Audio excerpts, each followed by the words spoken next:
আমার সাথে ডিভোর্সের পরে বিসিএস দিল, পাশও করলো, কলেজে জয়েনও করলো। 6 বছর আগে বিয়ে করেছিল আমাকে, তখন সে বেকার ছিল। কতবার আমাকে বলেছিল বাপের বাড়ি যাও, এই সংসার টংসার না আমার আর ভালো লাগে না। আসলে তখন বিয়ের পর ঘরে বাইরে সব মানুষের সে কথা শুনতে শুনতে না বিরক্ত হয়ে গিয়েছিল।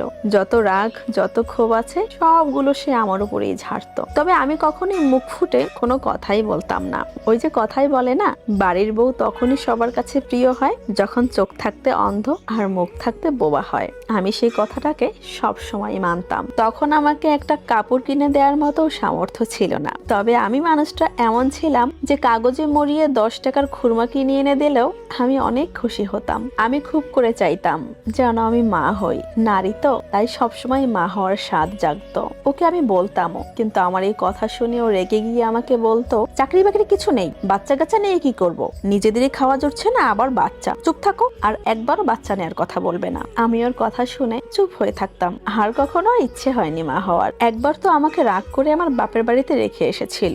আমি যাবই না, বাইকের পেছনে চুপচাপ বসে জোর করে আমাকে নিয়ে গিয়েছিল।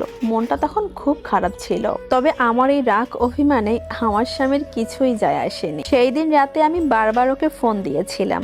এক প্রকার বিরক্ত হয়েও আমার নাম্বারটা ব্লক লিস্টে রেখে ঘুমিয়ে পড়েছিল। সেই দিন রাতটা আমি কোনো রকমের আমার বাপের বাড়িতে কাটিয়ে পরদিন সকালেই আবার শ্বশুর বাড়িতে এসে হাজির হলাম। তবে আমাকে দেখে আমার স্বামীর মুখটা কেমন জানি গম্ভীর হয়ে গিয়েছিল। আমি বুঝতে পেরেছিলাম সে আমাকে দেখে মোটেও খুশি হয়নি। সেই দিন আমি আমার স্বামীর পা জড়িয়ে ধরে অনেক কান্না করেছিলাম। বলেছিলাম, যদি কোনো ভুল করে থাকি আমাকে ক্ষমা করে দাও। আসলে আমি নিজেও তো জানতাম না আমি কি ভুল করেছি, কি কারণে আমাকে এমন শাস্তি দিচ্ছে। আমার স্বামী বেকার বলে শ্বশুরবাড়িতেও খুব একটা পাত্তা পায়নি। আমার বাপের বাড়ির লোকেরা খুব কথা শোনাতো। জামাই বেকার হলে বাবা মায়ের কাছে না মেয়ের তেমন একটা গুরুত্ব থাকে না, এটাই স্বাভাবিক। একদিন তো আমার স্বামী বলেই ফেললো, এভাবে আর হয় না, তোমারও সময় আছে, নিজের জীবনটা আবার নতুন করে গুছিয়ে নাও, প্লিজ আমাকে ডিভোর্স দাও। এই ছেড়ে দাও ছেড়ে দাও কথাটা শুনতে শুনতে না আমিও কেন জানি বিরক্ত হয়ে গিয়েছিলাম। আমি অনেক অভিমান নিয়ে আমার শ্বশুরবাড়ি থেকে সেই দিন চলে আসি। তারপর আর ওর সাথে আমার কখনোই কথা হয়নি। আপোষেই পরে আমাদের ডিভোর্স হয়ে যায়। আমাদের ডিভোর্সের পর ওর সাথে আমার অনেকবার দেখা হয়েছে। আমি কখনো আর ওর দিকে ফিরেও তাকাইনি।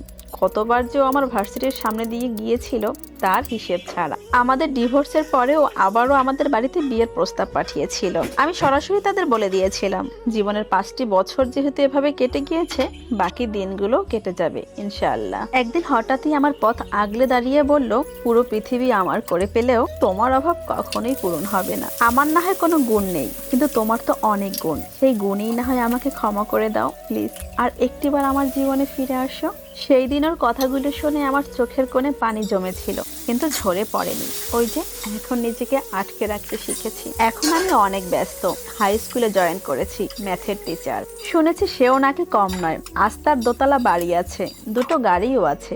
মাস শেষে সে অনেক টাকা পায়। শুধু তার জীবনে আমি নেই। শেষে শুধু একটা কথাই বলবো, টাকা পয়সার কারণে কখনোই সম্পর্ক নষ্ট করবেন না। কারণ জীবনে টাকা পয়সা আসবে যাবে, কিন্তু সম্পর্ক যখন তখন চাইলেই আপনি গড়াতে পারবেন না। একটা সময় পর গিয়ে দেখবেন আপনার চারপাশের মা বাবা ভাই বোন বন্ধু বান্ধব সবারই সংসার আছে, কিন্তু আপনার সংসারটা ভেঙে চুরে গুড়িয়ে গেছে। প্রকৃতি ছাড় দেয় সুখের আশায়, কিন্তু সুখ পাখি ছেড়ে দিয়ে সুখের খোঁজ করাটা ভীষণ অন্যায়।